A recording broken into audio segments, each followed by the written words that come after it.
Primeiro eu queria agradecer por ter sido mais uma vez convidado a fazer uma palestra aqui na Loja São Paulo. Agradecer a Valdete e os amigos que eu já tenho aqui. Primeiro também em segundo lugar, eu quero desculpar com vocês, porque eu vou improvisar em cima daquilo que eu pretendia. A palestra, a princípio, ela se apoiava em 13 transparências, mas a gente teve um pequeno problema técnico e, em vez das transparências, eu vou usar o flipchart, eu vou desenhar para vocês, vou tentar esboçar essas figuras. Talvez a gente tenha uma perda com isso, talvez não.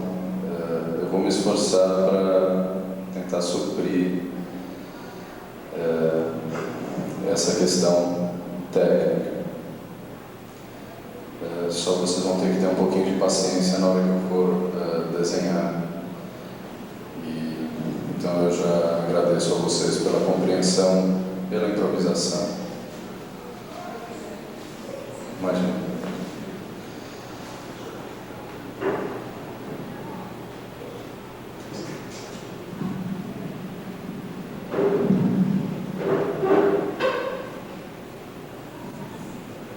Alô.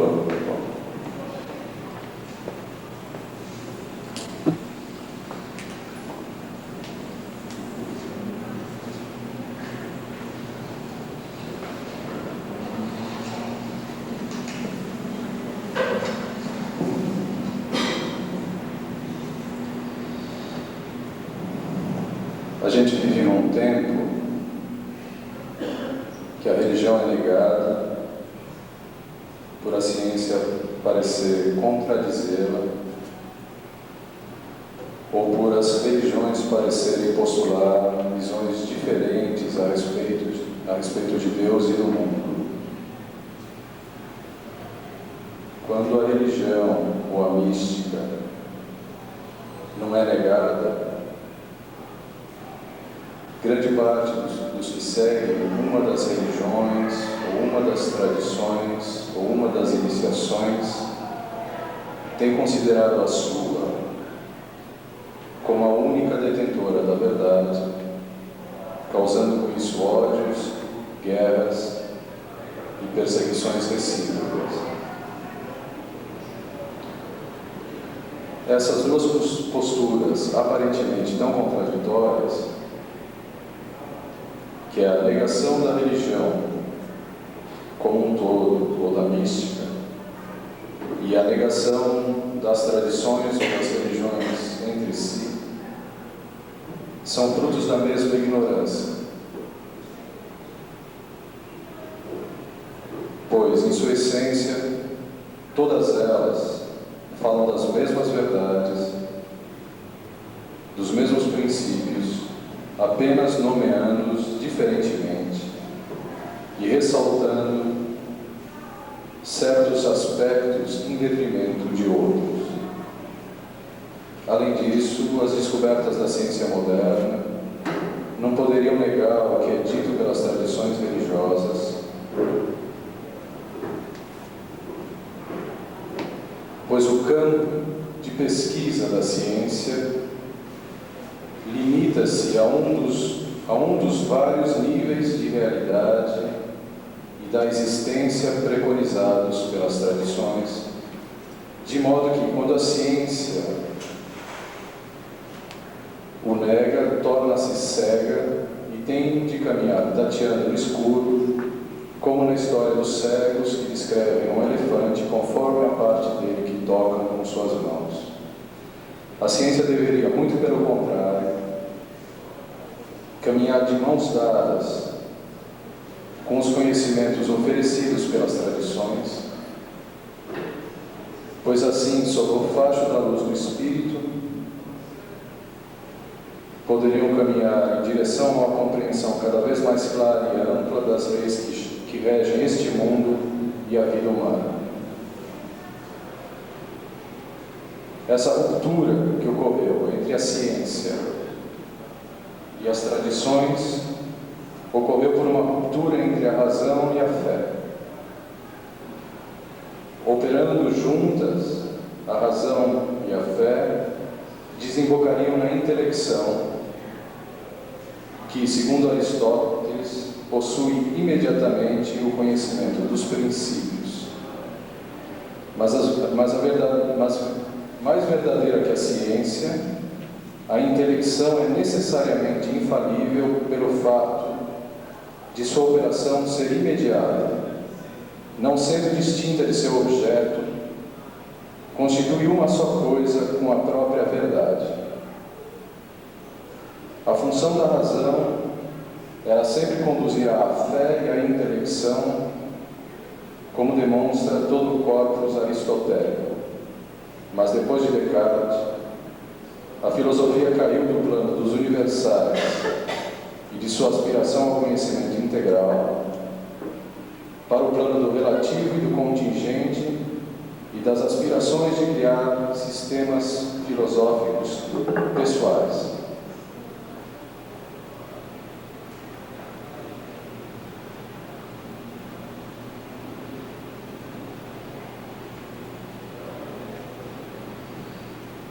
Agora a gente vai falar um pouco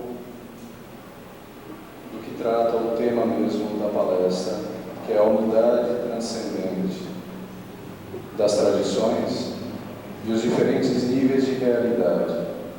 A gente vai procurar mostrar como, na essência, as grandes religiões, os grandes mitos, os símbolos da história da humanidade, eles convergem para verdades únicas.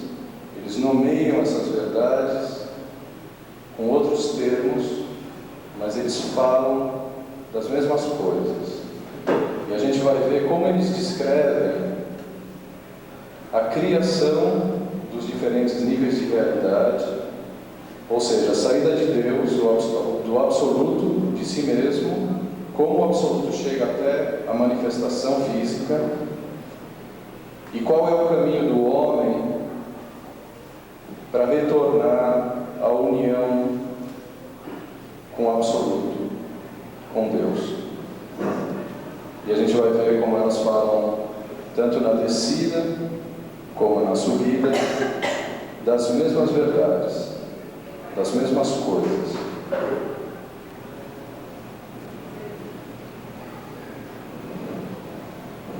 A gente vai começar falando do processo teogônico, que é o processo da autorrevelação de Deus para si mesmo.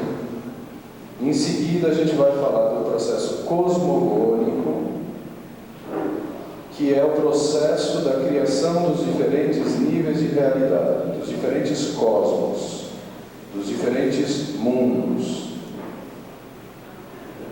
Então, uma coisa que precisa ser dita logo no início é que toda a primeira parte do que vai ser dito, talvez os primeiros 20 minutos, eles não são inteligíveis. Não porque eles não sejam verdadeiros, nem claros, nem lógicos, mas eles tratam de uma tamanha abstração que a razão humana, no estado que ela está, sem viver uma iluminação interior definitiva, não pode compreender. Mais uma vez, o coração intui o que vai ser dito. A razão, se ela tentar alcançar, ela fica correndo atrás disso como uma louca. Então ela deve se calar e o coração deve escutar.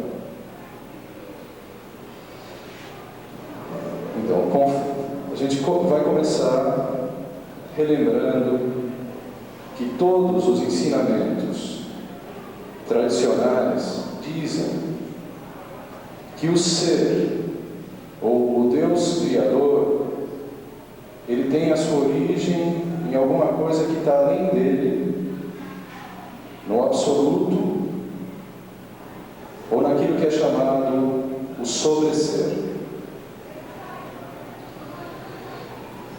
Uma representação possível do absoluto, ou do sobreser, que as tradições diferentes chamam de maneira de nomeiam diferentemente. A tradição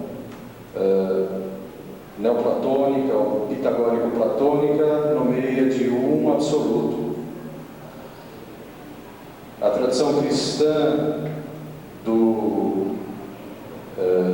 da Idade Média chama, e do começo do cristianismo, chama esse mistério de deidade. Jacob Boehme, que eu sou o tradutor das obras do Jacob Boehme, chama esse mistério de Ungrund, ou sem fundo. Ainda a tradição ocidental chama esse mistério de sobreser, o absoluto. A tradição hindu chama isso de Brahman. O taoísmo chama o absoluto de Tao inomeável. E a tradição budista, ou uma das linhagens budistas, chama de Buda primordial. A única representação gráfica possível do absoluto, de Deus em si mesmo, além do ser e do não ser, é uma folha vazia. Essa é a única representação possível, porque, como diz o taoísmo, é inomeável, nenhuma qualidade pode ser atribuída a ele, e ao mesmo tempo todas. O mistério do ser e do não ser estão casados aqui numa perfeita unidade, não há diferenciação alguma.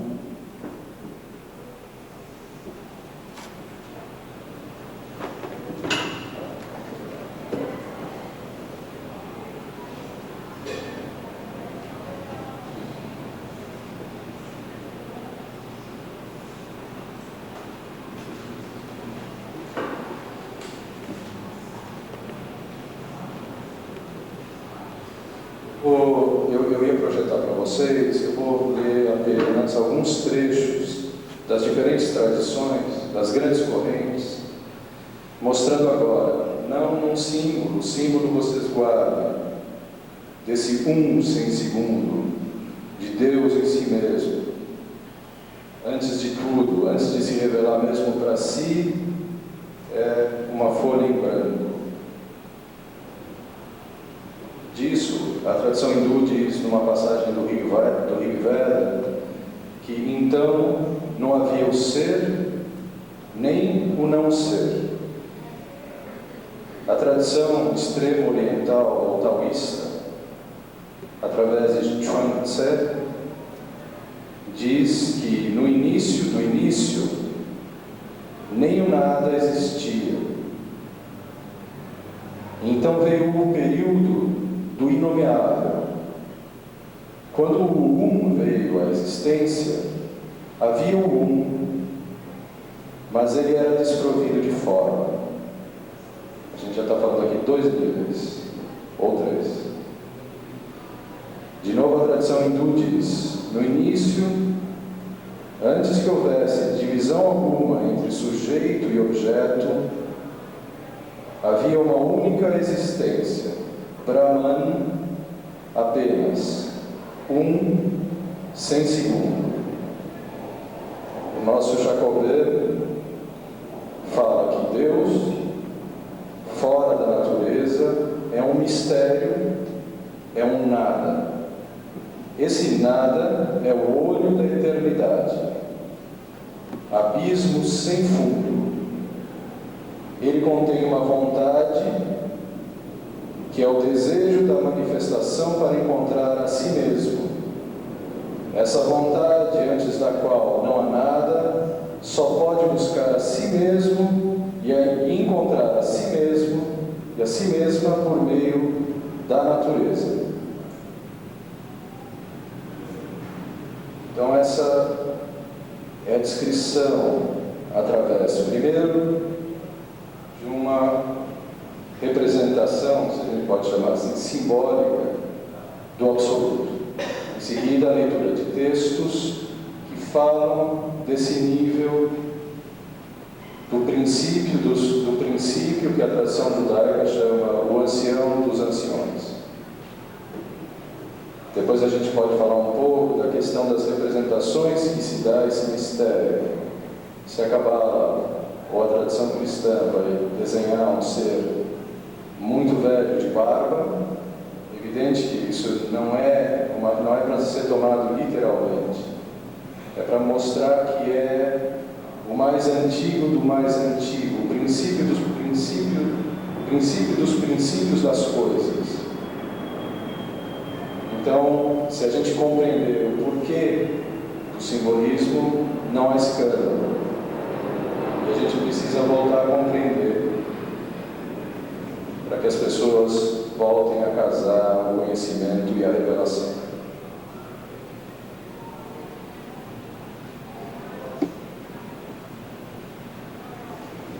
Então, lembrando ainda aquilo que o estava nos falando,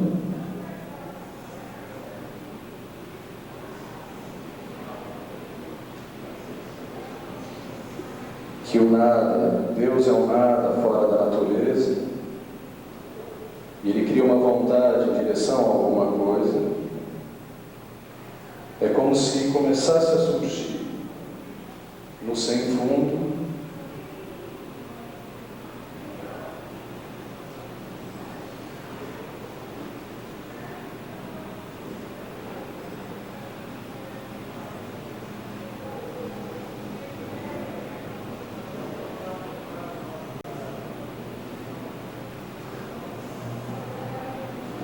da eternidade, o véu da sabedoria divina, no qual a consciência do próprio absoluto começa a se auto-revelar.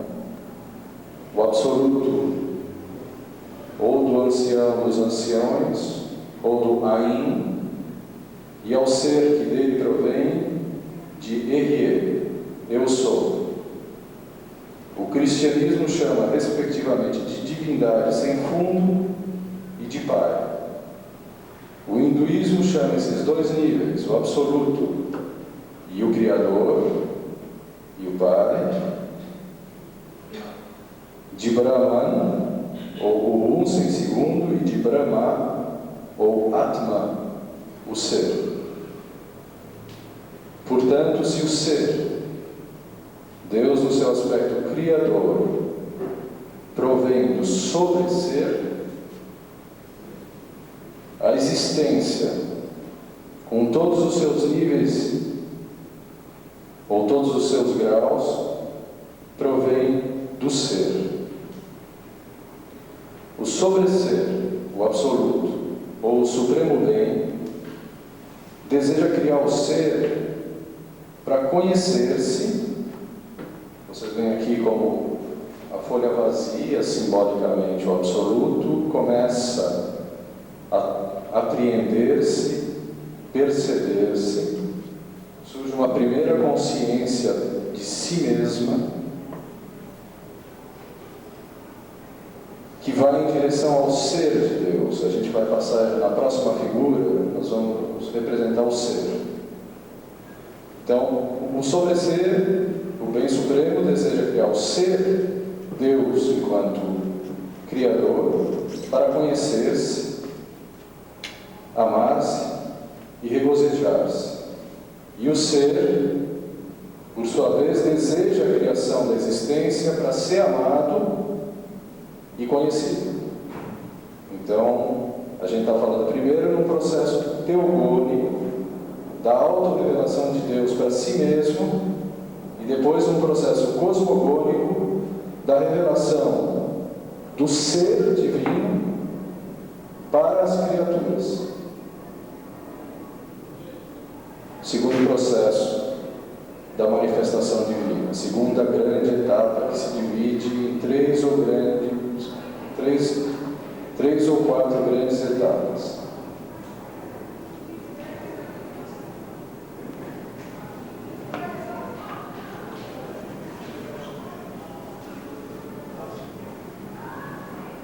Mantendo na memória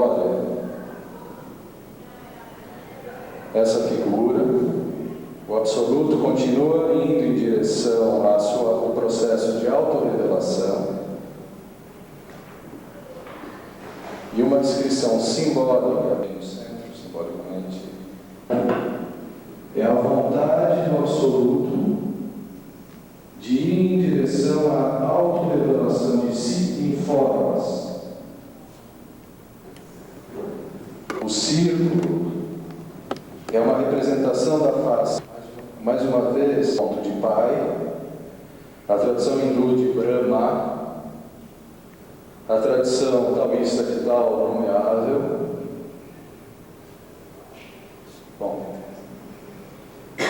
alguns exemplos. Agora, de novo, alguns textos tirados das diferentes e grandes tradições para ver como existia essa unidade. Novamente, a tradição hindu nos diz, nos Upanishads, um texto clássico da sabedoria hindu, que no início esse mundo era não existente. Por isso o ser, Sat, foi produzido. Este ser tornou-se um si. Por isso ele é chamado o bem produzido. O que esse bem produzido é? Pergunta os Upanishads. E responde: ele é a essência da existência. Chacopoen diz que o sem fundo, o Ungrund, é um eterno nada, mas cria um eterno início como uma atração ou desejo. Pois no nada há uma atração por algo, mas como nada há com que possa criar algo, a própria atração cria. No entanto, a atração também é um nada ou apenas uma desejosa busca. Essa é a eterna origem da magia divina que cria em si onde nada há. Cria algo de nada e apenas em si mesma, embora essa atração nada mais seja que um simples desejo. Ela nada tem e nada há a partir do qual possa criar algo, tampouco um lugar onde possa encontrar algo ou repousar. A tradição polinésia diz o seguinte: ele era, Taroa era o seu nome, ele estava no vazio, nem terra, nem céu, nem homem. Taroa chamou em direção aos quatro cantos do universo. Nada respondeu. Só ele, existindo,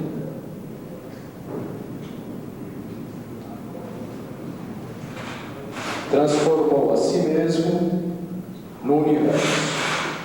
Taroa é a luz, ele é a semente, ele é a base, ele é o incorruptível. O universo é apenas a casca de Taroa. Isso foi a tradição polinésia.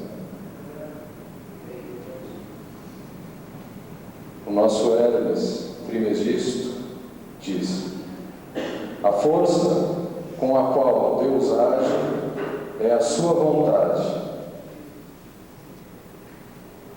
E o seu próprio ser consiste em querer a existência de todas as coisas. De novo, a tradição hindu diz: assim como o leite transforma-se espontaneamente em nata e a água em gelo, Assim também Brahma transforma-se de diversas maneiras, sem o auxílio de nada que lhe seja exterior. É o Brahma Sutra, um pequeno trecho.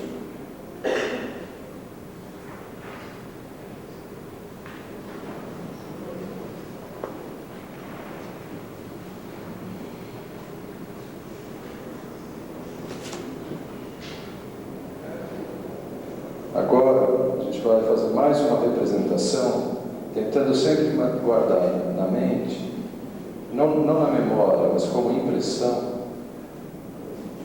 o ponto, ou o ser divino, como vontade de criar,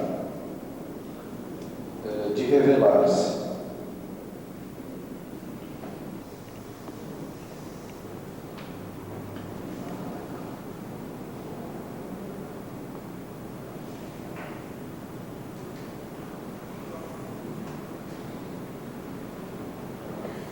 Lembrando do ponto, do ser, da vontade do ser, de criar,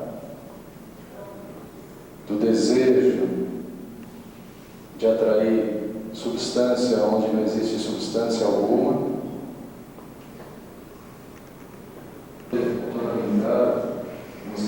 esse movimento, esse primeiro movimento do ser de Deus, do ser em direção à criação. Uma segunda figura, que é um aprofundamento dessa,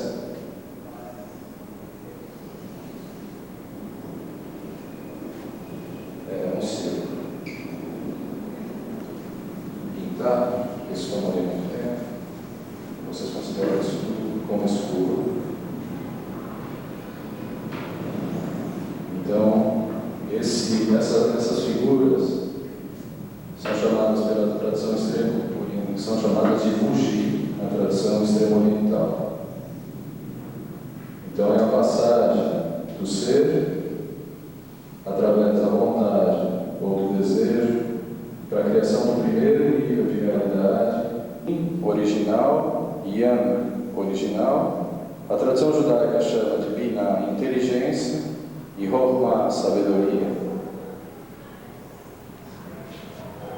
E com isso, três polos surgem em Deus: o ponto original, ou o ser, o Yin, inteligência, e o Yang, sabedoria. Surge uma triunidade através da qual são manifestadas as primeiras formas, as imagens planas, as ideias. É interessante lembrar que a primeira forma geométrica aparece quando três pontos são determinados no espaço. Para seguir ainda dentro da representação extrema oriental, e depois voltar para a questão dos três pontos, eu vou fazer isso numa folha só, bem imperfeitamente, mas acho que não vai ser.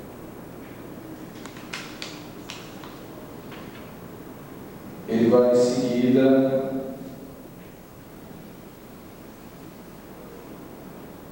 criar o Taiki, que representaria, se a gente pudesse encontrar aqui um centro, a figura lógica é muito perfeita, seria o ser, seria Yin, o primeiro véu da sabedoria divina manifestada, o feminino em Deus manifestado, o Yang, a inteligência divina, num dos olhares, tripartição do ser, é representada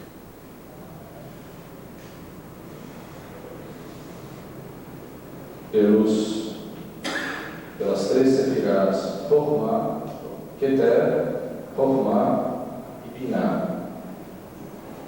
Keter significa coroa, é a coroa da criação.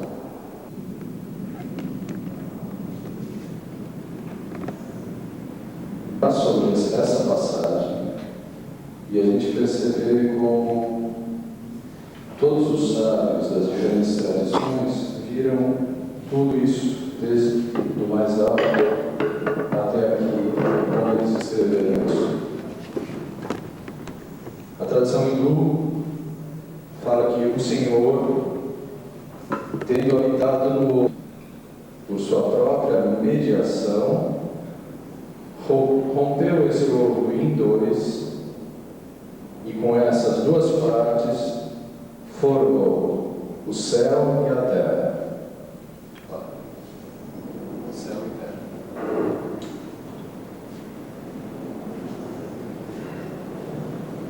Ainda a tradição hindu, Chandogya Upanishad, diz: no início, esse mundo era apenas um ser único, sem um segundo. Ele pensou consigo: eu poderia ser muitos, que eu procrie. O Eclesiastes diz que todas as coisas são duplas, uma contrária à outra, e nada do que ele fez é defeituoso. Jacob Boehme diz que o ser de todos os seres é um único ser, porém, em sua geração, divide-se em dois princípios, a saber, luz e trevas.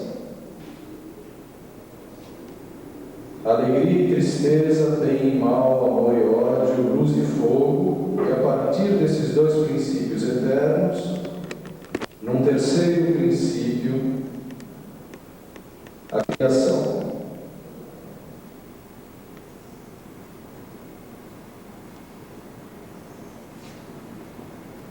Então, em seguida, para que as formas planas, os pensamentos de Deus, que se delineiam nesse espelho,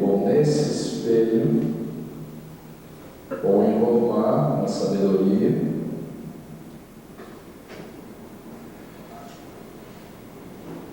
e tenham uma existência independente, isto é, não sejam apenas pensamentos do ser. Surge uma quarta força, que a tradição judaica chama de Da'at, conhecimento, e a tradição cristã contraindo e exacerbando a dualidade original.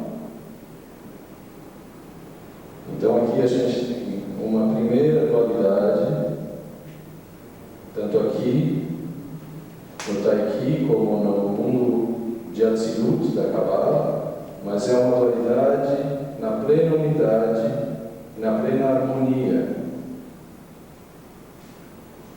Simbolicamente, o triângulo está voltado para cima, retornando para o absoluto. Todas as formas que existem aqui são apenas pensamentos do ser. Tudo que é possível de ser criado, a partir do indiferenciado, que tem uma existência apenas potencial, o ser pensa no espelho da sabedoria, delineia o seu pensamento, em seguida ele deseja aprofundar a polaridade, aquilo que Deus chama da criação, da divisão em luz e trevas, amor e ódio, e surge uma quarta força, que é a vontade criadora do ser. A tradição judaica chama isso de Da'at, conhecimento daquilo que está oculto, ou que está apenas auto-revelado em formas, pensamento, em arquétipos,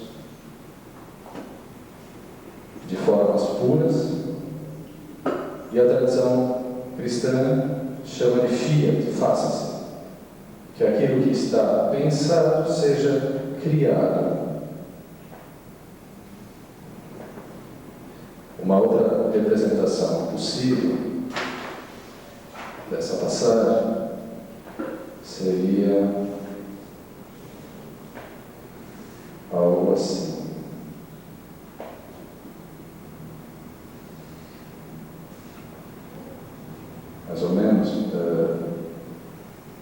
como se, e a gente vai entender um pouco porque essa descrição ela é interessante. Quero ver como eu vou desenhar a próxima.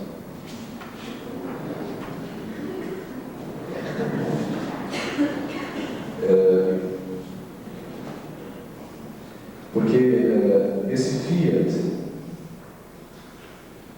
que aprofunda a separação da polaridade do masculino e do feminino, da inteligência e da sabedoria divinas, e parte em direção à criação daquilo que é inteligido, essa força é uma força que simbolicamente é perpendicular ao plano, constituído pelas 3 primeiras sefirás, na tradição judaica, de onde vem o volume, o corpo, a tridimensionalidade, que é então composta por 7 polos ou 7 forças relacionadas à altura e à profundidade, à frente e atrás, à direita e à esquerda e o centro. Então, de novo, a gente tem uma passagem do absoluto, do 1 sem segundo para o 1, ou para o ser, do ser para o 3, do 3 para o 4 e do 4 para o 7. O 7 são as 7 sefirás inferiores da Cabala, tem analogia em todas as partes, nas diferentes cores, nos diferentes tons da escala musical, e vocês vão lembrar de outros 7 na natureza. A tradição taoísta chama esses 7 polos do espaço, ou dessas 7 forças, desses 7 movimentos do ser, porque cada dimensão do espaço também é um movimento do ser, de saída, de entrada, de circulação, enfim, tudo é ação também no ser divino. A tradição taoísta chama esses 7 polos ou forças de Yang Yin, Tai Yang, Shao Yang, Shao Yin, Jue Yin, Tai Yin e Kou Yin.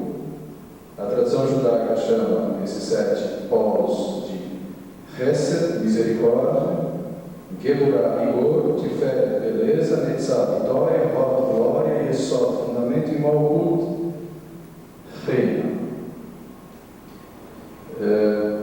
A outra figura que eu teria para mostrar nem é tão importante, ela só seria um desenvolvimento do 3, do espelho da sabedoria do ser, no qual ele contempla as formas arquetípicas, a força criadora, o fiat, que sai e cria, não vou conseguir a partir disso, mas como se a partir daí cria-se a tridimensionalidade, o espaço e os corpos. 7 polos, a gente encontraria aqui, se fosse bem desenhado. Eu acho que nem adiantaria perder muito tempo, porque não ia ficar muito bom. Então, não vamos seguir em frente.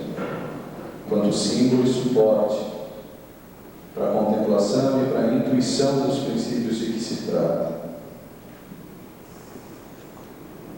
Então, só recapitulando, eu me repito um pouco, mas eu acho que é necessário pela abstração daquilo que a gente vem falando até aqui. Daqui a pouco a gente vai chegar em algo um pouco mais palpável e concreto.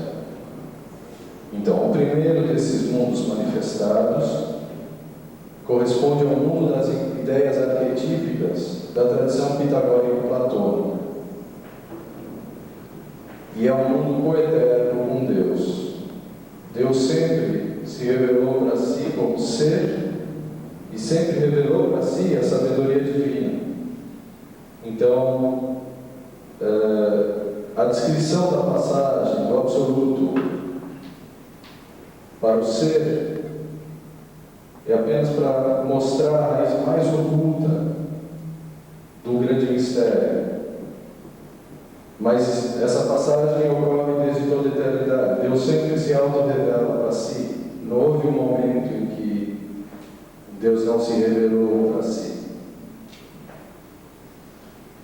O segundo mundo é o mundo dos anjos, onde as ideias arquetípicas das criaturas, que no mundo superior são apenas pensamentos de Deus, ganham corpos espirituais e adquirem uma existência própria e são dotados de livre-arbítrio, nesse nível.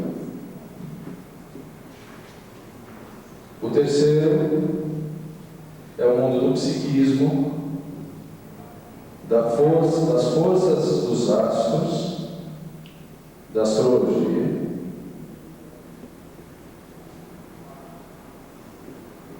das três interações da física e do subconsciente.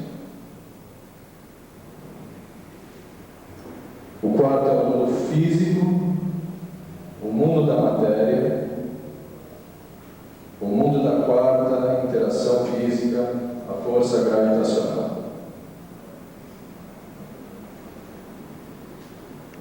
E, conforme todas as tradições relatam, o homem, o ser humano, ele foi concebido por Deus com uma alma imortal e com um corpo de luz incorruptível, contendo em si todos esses quatro mundos.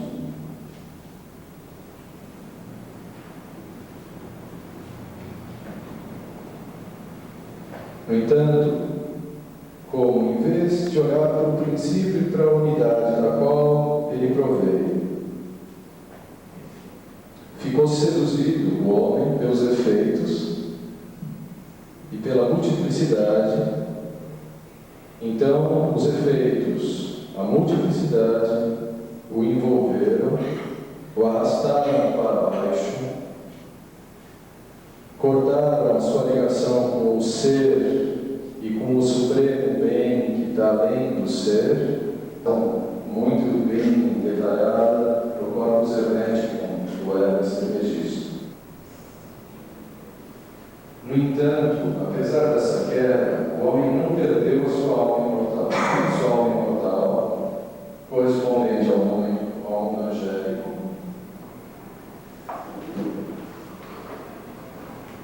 Nem muito menos destruiu o arquétipo incriado do seu ser, correspondente ao mundo das ideias arquetípicas.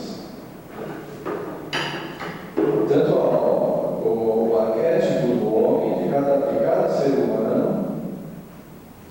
eles encontram-se, eles são apenas velados pelas forças do mundo psíquico e do mundo físico, sob o influxo das quais o homem caiu. Então o homem não perdeu a sua alma, muito menos o seu arquétipo foi destruído do pensamento de Deus. Ele apenas colocou véus sobre os seus olhos e se separou desses dois níveis da sua realidade mais profunda, que são a verdadeira essência do seu ser.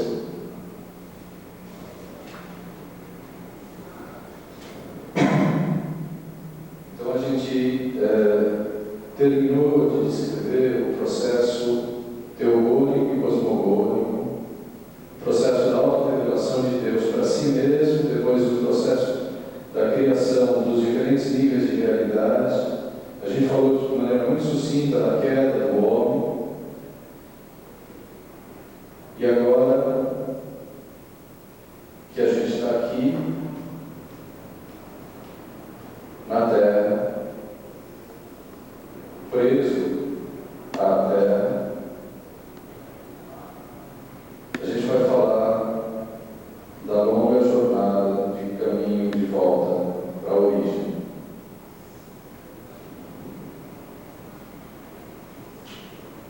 Talvez, a partir de agora, é possível intuir um pouco mais claramente aquilo que era mais abstrato e que a gente começou a falar.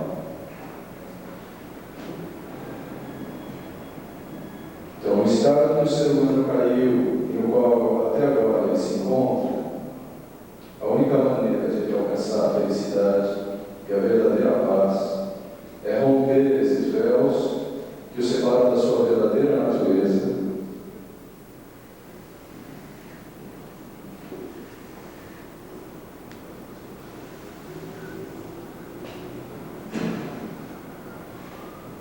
É reencontrar a sua alma imortal e, em seguida, o seu arquétipo divino. Pois só assim a sua natureza pode deixar de ser partida, pode deixar de estar ontologicamente ferida. Esse caminho de retorno é dividido, a grosso modo, em 3 etapas.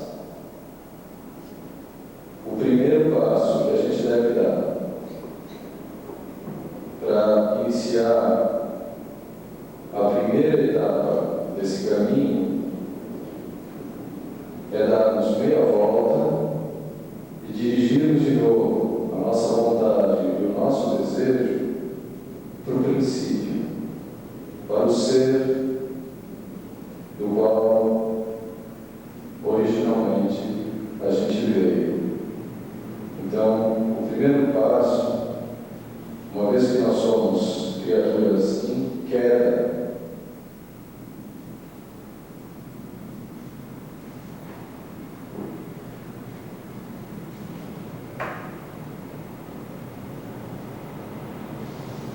é isso.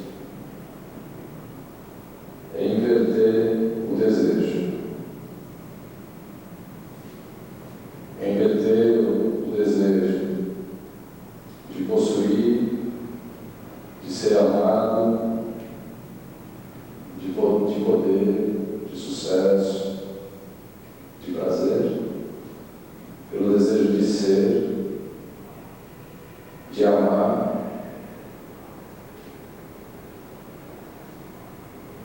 e de servir.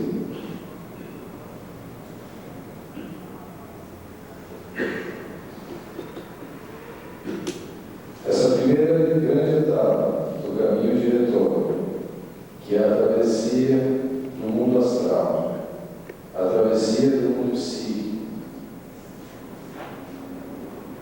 a travessia das forças que funcionam nesse mundo exterior e interior, exteriormente os 7 planetas, interiormente os centros sutis que correspondem.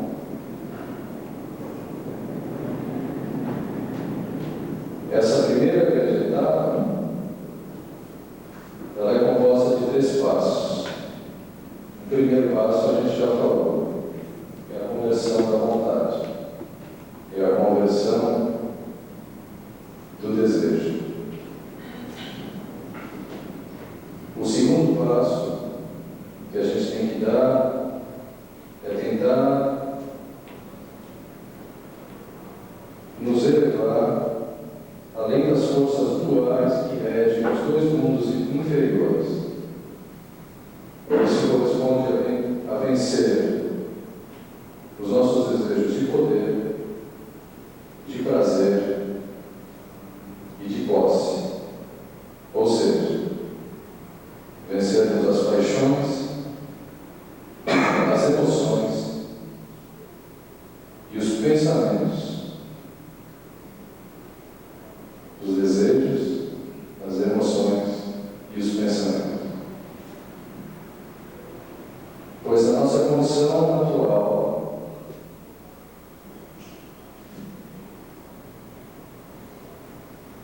elas estão todas centradas nessa metade inferior da nossa natureza, isto é, na personalidade, no psiquismo, mundo psíquico, e no corpo físico, o que faz com que nossa consciência esteja separada da nossa essência transcendente do todo, subsistindo assim como uma consciência puramente egóica.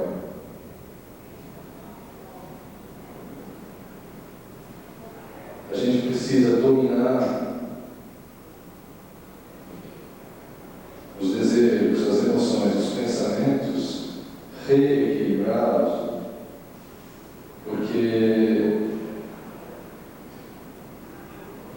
lamentavelmente, até aqui, como a gente se reconhecia como centro do universo, todos os movimentos do nosso ser caminhavam em direção ao egoísmo e à vaidade.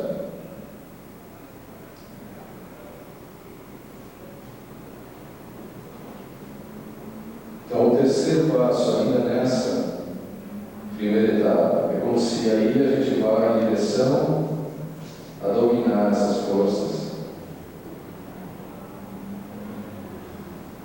E depois de termos conseguido um certo domínio, aquele que é possível alcançar sobre todas essas forças inferiores e desordenadas que aumentavam a nossa separação, que adensavam os nossos véus, que nos separavam de nós mesmos,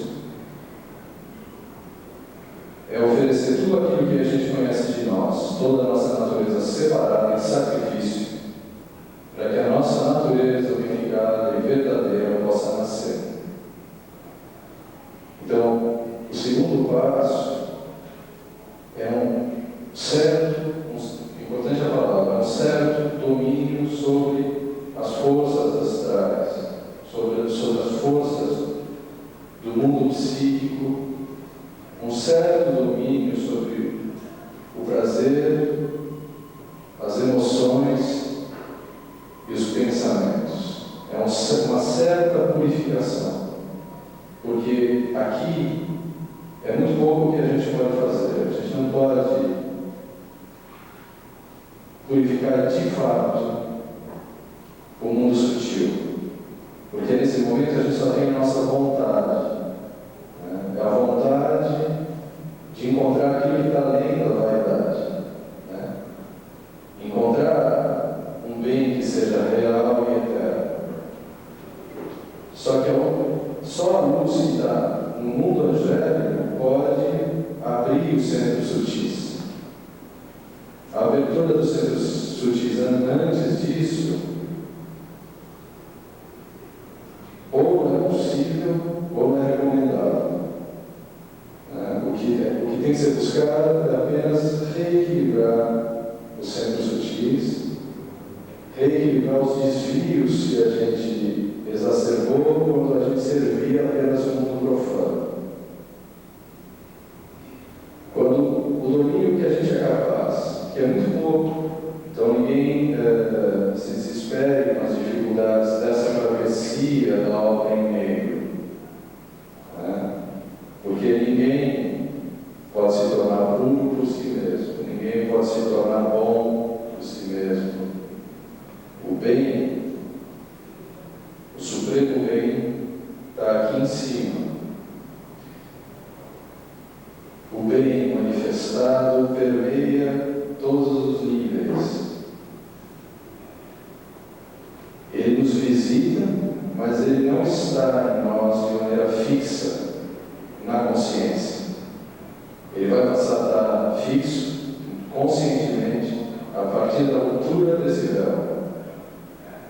Então, a gente só pode exercer um certo domínio, buscar um reequilíbrio. Então, onde a gente buscava o excesso e ir para o contrário, uma restrição. Se a gente falava muito, calar muito.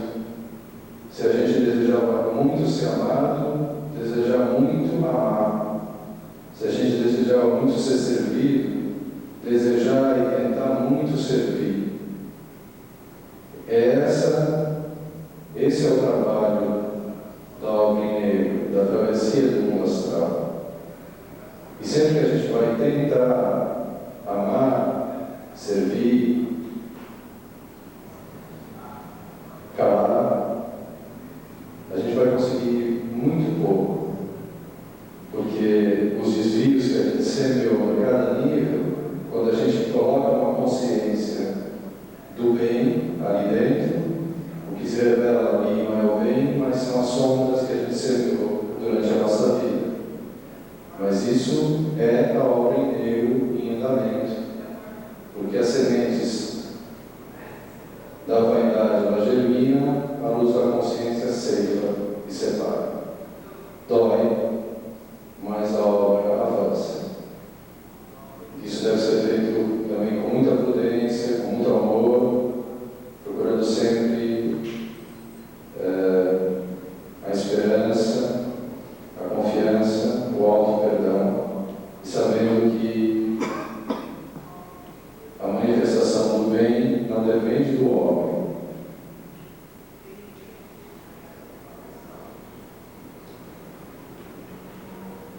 Então, quando a gente fez todos os esforços possíveis, a gente tem que oferecer, como terceiro passo, tudo aquilo que a gente tentou no caminho do retorno e não conseguiu. A gente não viveu a iniciação definitiva.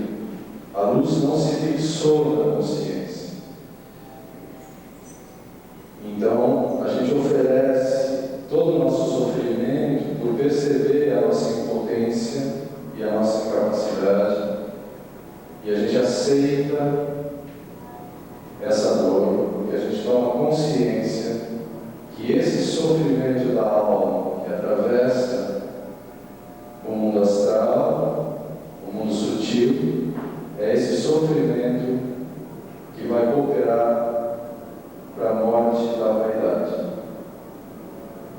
É ela que desapropria a alma de si mesma para que ela possa receber a luz do alto e não se envaidecer, não se apoderar dela e não reverter isso para o mal.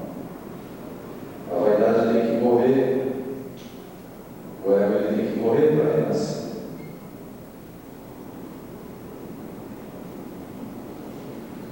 Então, essa oferta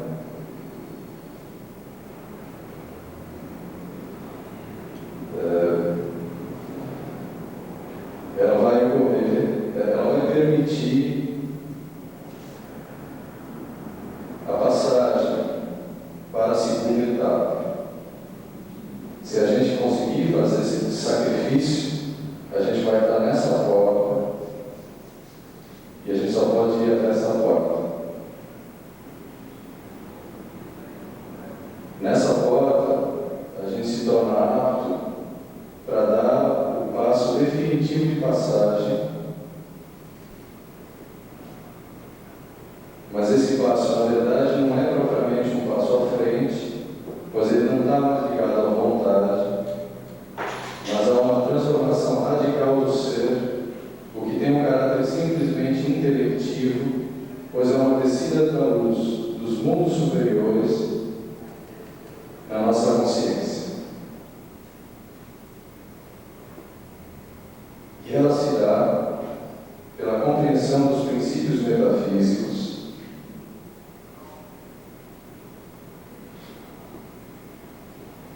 pelo estabelecimento em nossa alma e em nossa mente da certeza da existência de Deus e da imortalidade da alma.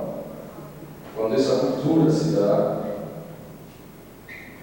quando a luz, quando o intelecto, que é a inteligência verdadeira, ou a razão superior, como a gente preferir chamar, quando ela compreende esses princípios, o véu é rompido, o ser humano recebe a contemplação da imortalidade da sua própria alma.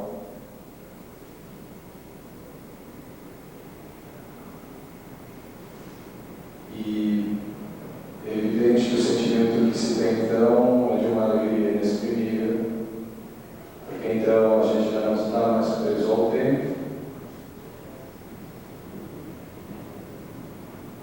pois nesse momento uma enorme ferida que a gente traz na alma é curada, que é a ferida da nossa separação com a nossa essência mais profunda, ou com a nossa alma imortal. Nesse momento, essa chaga era curada. Essa ferida, essa perda do contato com a nossa natureza verdadeira, é que nos fez buscar a nossa felicidade fora, né? No mundo, na amizade, no companheiro, na companheira, no trabalho, no poder, nos prazeres. Essas coisas, elas estão aí para que elas nos sirvam, mas enquanto a gente está no movimento descendente, e a ferida é a única coisa que a gente tem consciência, às vezes nem consciência dela a gente tem, a ferida dessa falta tremenda, que é a nossa natureza verdadeira, de homem total, unificado que a gente era na origem.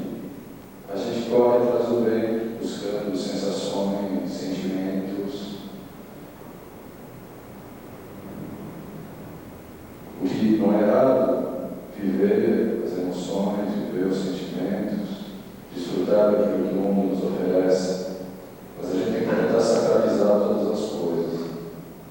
Tudo que a gente recebe, tudo que a gente vive, a gente tem que colocar a serviço do ser, a serviço do caminho de retorno, a origem.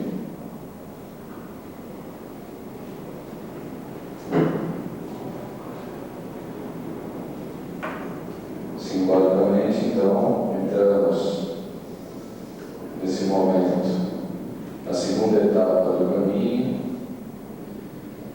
Essa etapa, a tradição cristã chama de via iluminativa, a tradição hermética chama de via de ordem branca.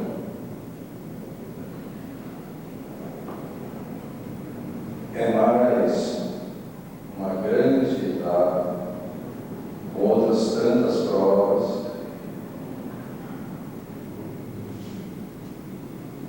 porque, embora a gente tenha recuperado com essa ruptura desse véu e com aquilo que a tradição a tradição hindú chama de abertura do centro frontal, isso é um simbolismo da unificação da inteligência, que ela intui imediatamente os princípios sem especulação. A razão é simbolizada pelos dois olhos. Ela diz todo tempo sim, não, sim, não, sim, não, será? Talvez sim, talvez não. Pode ser que seja, pode ser que não seja. Mesmo quando a gente está falando de todas essas coisas, a razão ela vai fazer isso o tempo todo. O coração ele vai dizer a mim, ele vai intuir a verdade. E a inteligência é o olho da dualidade. A inteligência não é o que normalmente se chama de inteligência, não é QI, isso tudo. A inteligência é o que apreende esses princípios imediatamente e percebe a simplicidade de tudo isso que está sendo dito, e a lógica e a inquestionabilidade. Mas essa inteligência, ninguém pode tentar convencer ninguém dessas verdades. Porque, como a gente viu, essa inteligência é dada pela iniciação real. O véu se rompe para o ser. E isso só se rompe definitivamente para quem fez o caminho de volta, quem aspira à reintegração. Quem não aspira, você pode falar dias e dias e dias, e elas nem devem, né? Porque aí você está jogando pérolas aos povos. Primeiro o coração tem que se abrir, a pessoa tem que caminhar, e aí ela pode receber, mas é ela que vai receber.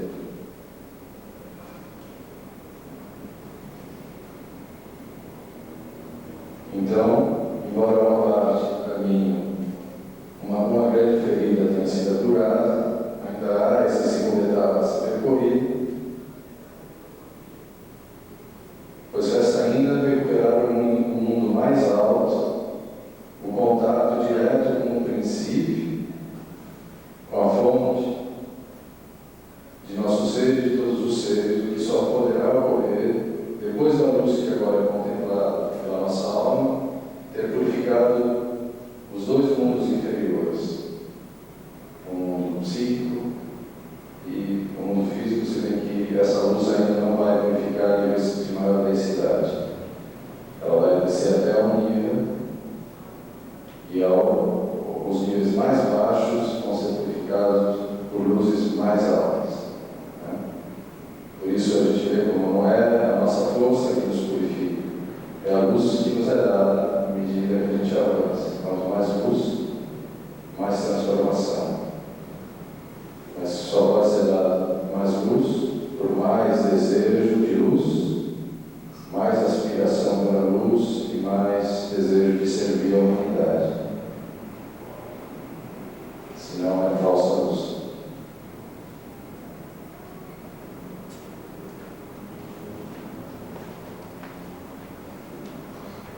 Quando essa travessia, ou essa purificação, na verdade, do mundo sutil, tiver se completado, quando a obra em branco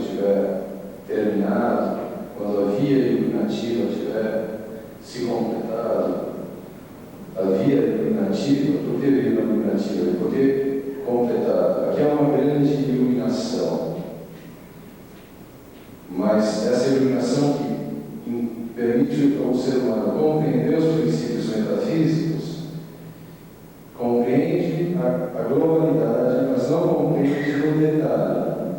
À medida do avançar da via iluminativa, ou na obra em branco, os detalhes dos mistérios da revelação divina e da vida humana se tornam cada vez mais profundos. A iluminação do ser avança. E a purificação do psiquismo, paralelamente, o ser humano torna-se um espelho para a reflexão do mundo divino. Ele atinge ali o nível da virgindade, do feminino puro, que pode receber em si uma emanação da luz do Verbo, diretamente infusa na alma. E é isso que é a passagem para a terceira etapa. A terceira seria a última etapa, ou a penúltima. Porque quando essa purificação do mundo psíquico tivesse dado,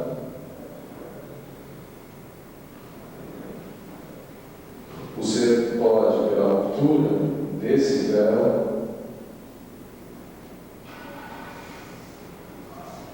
contemplar o seu arquétipo no mundo divino,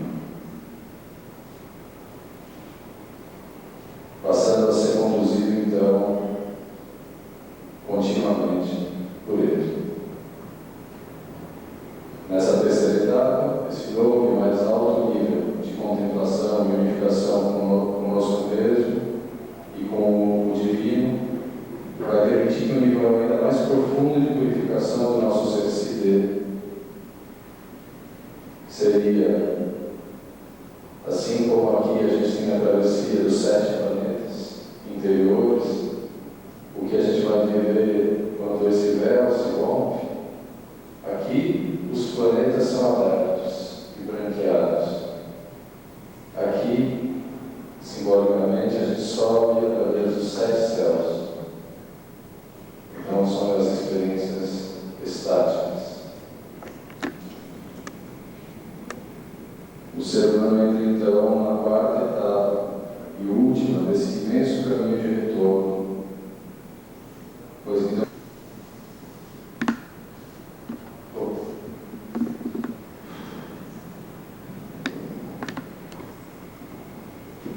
e o divino vai começar a descer até o corpo físico da pessoa.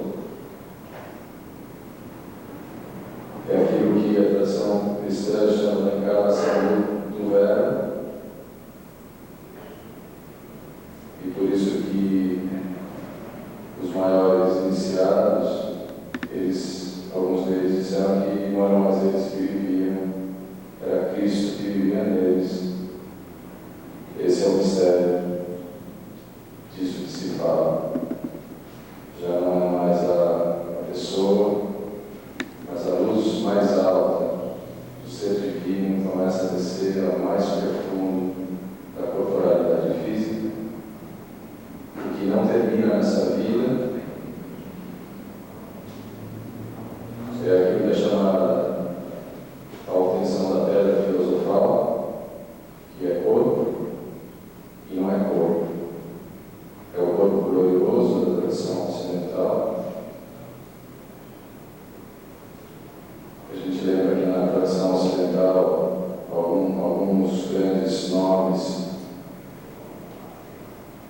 é dito a respeito deles que eles desapareceram ou foram arrebatados pela carruagem de fogo, como Enoque e Elias, ou que foram levados aos céus como a Virgem Maria, quando esse nível da purificação última do ser se dá, a tradição nos afirma que existe o maior de todos os mistérios, ou se vive um mistério, pode ser a incorruptibilidade dos corpos.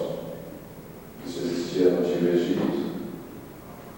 Eu achei muito interessante que o embalsamamento, na verdade, dos faraós, ele foi uma tentativa de ter corpos quando antes certos faróis atingiam, de fato, a incorruptibilidade corporal pela total iniciação.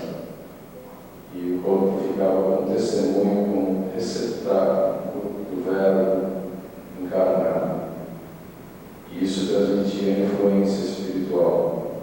É o mesmo mistério das catedrais que tem os corpos dos santos embaixo dos altares. Em todas as tradições, existe esse mistério.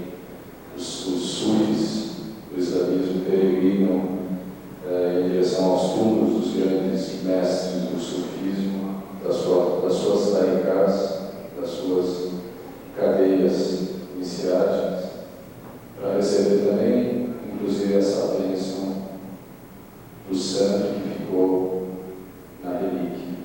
Né? Então, isso é um pouco também do mistério das relíquias. Isso é para falar desse processo. Para finalizar, eu queria apenas falar mais uma vez como isso tem uma analogia plena. Em todas as tradições falam disso, também desse caminho de retorno.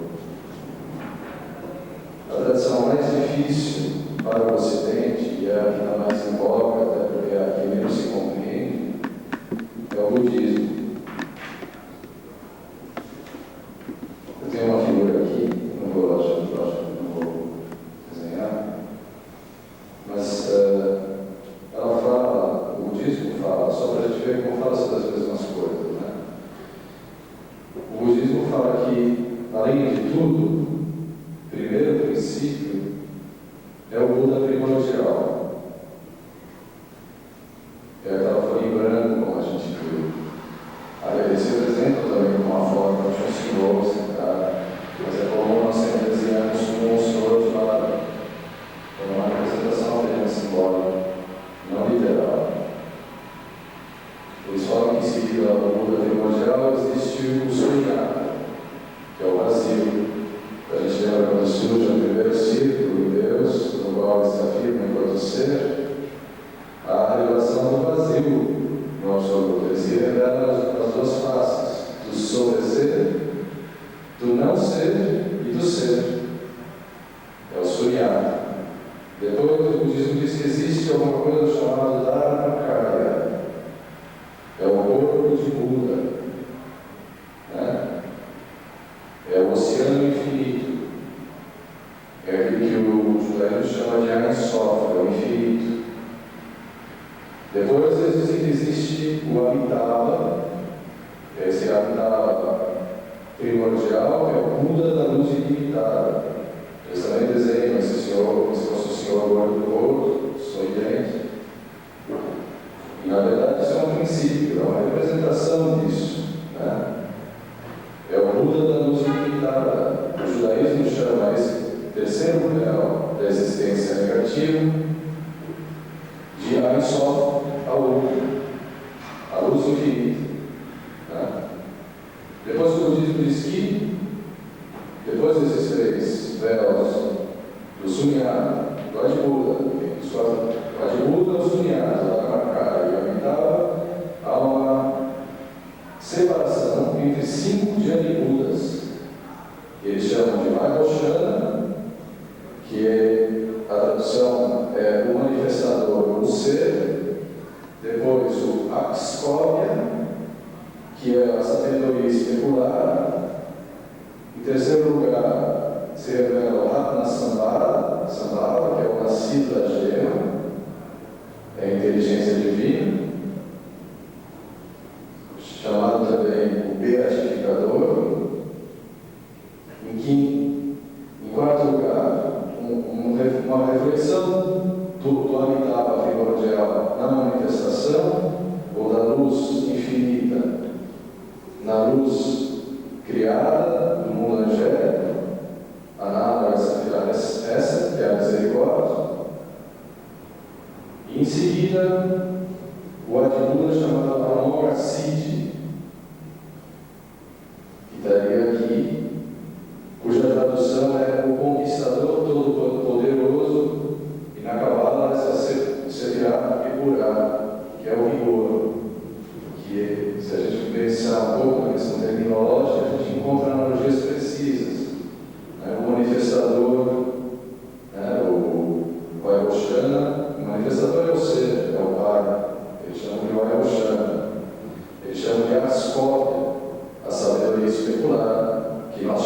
sabedoria de Deus. Eles chamam da mesma coisa. Né? Depois eles chamam do conquistador todo-poderoso, aquilo que nós chamamos do rigor de Deus, o braço esquerdo do Pai. Né? E chamam o oitavo iluminador. Essa é a misericórdia divina. É possível se encontrar na analogia dos princípios. A gente só não pode parar na primeira impressão que a gente tem de que existe uma contrariedade, que se está falando de coisas diversas. O interessante é que aqui o budismo que se diz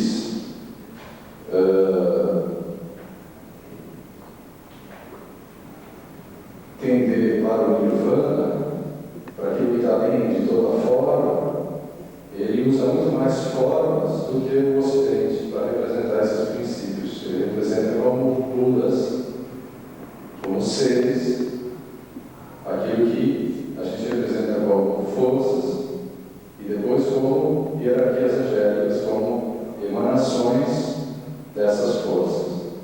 Tudo certo.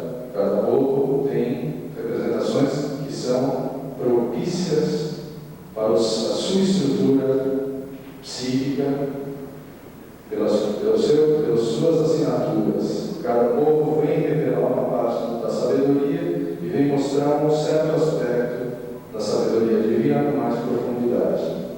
Só falando de novo que eles falam que existem 4 corpos. Um corpo é o corpo visível, que eles chamam de Rupakaya. Depois há um corpo chamado de Nirmanakaya, que é o corpo de transformação, nós chamamos de corpo sutil. Em seguida, o Sambhogakaya, que é o corpo da bem-aventurança, que seria o casamento desses 2 níveis em nós. E depois eles dizem que existem um 4º corpo que o ser humano alcança no seu caminho do retorno, que é o Vajrakaya, que é o corpo de diamante, na terminologia budista, que é o nosso corpo glorioso e nada mais, nem menos nem mais. É o mesmo mistério, é o mesmo grau da realização espiritual. É aquilo que eles chamam de um Buda vivo, a gente chama de um adepto ou um santo. São termos diferentes para a mesma verdade. Eu teria mais 2 esquemas a mostrar, não vou mostrar porque a gente já está dando tempo, eu tive que demorar mais por causa da necessidade de desenhar, foi muito bom. Acho que deu para a gente exercitar esses princípios através do desenho.